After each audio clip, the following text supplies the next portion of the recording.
Entry scene కి అయితే ఒక్కరు కూడా చీరలో కూర్చోలేదు. స్టోరీ ఎక్కడ కూడా బోర్ అనిపించలేదు. అన్న స్టెప్పులు అయితే మామూలుగా వేయలేదు.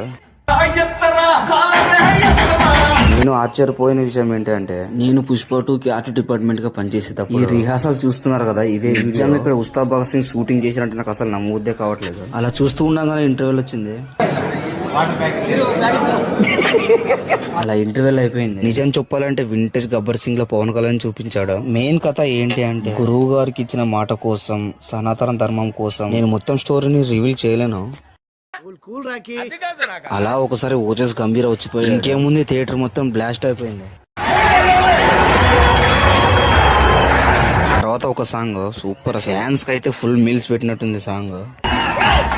కొన్ని ట్విస్ట్లు అయితే మామూలుగా లేదు, పోకిర్ లెవెల్ ట్విస్ట్ అయిపోయింది. మొత్తానికి స్టోరీ అయితే బాగుంది, అసలు ఇక్కడ బోర్ అనిపించలేదు. ఫ్యామిలీ మొత్తం చూడొచ్చు. డైలాగ్స్ అయితే మామూలుగా లేదు, నోరు తెరిస్తే డైలాగ్స్ వస్తాయి. అయితే నేను గమనించిన విషయం ఏంటంటే, మామూలుగా త్రివిక్రమ్ గారి సినిమాలో విలన్ ని ఎప్పుడు హీరో డైరెక్ట్ గా చంపలేదు. అయితే ఈ సినిమా సెట్ లో కూడా త్రివిక్రమ్ గారు వచ్చి ఏదో చేశారు.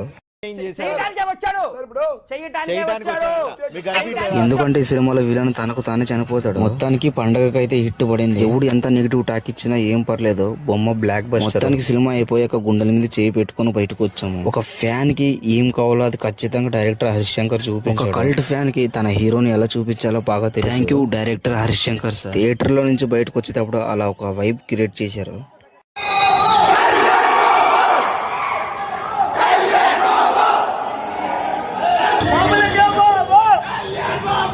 సినిమా ఎట్లుందన్నా?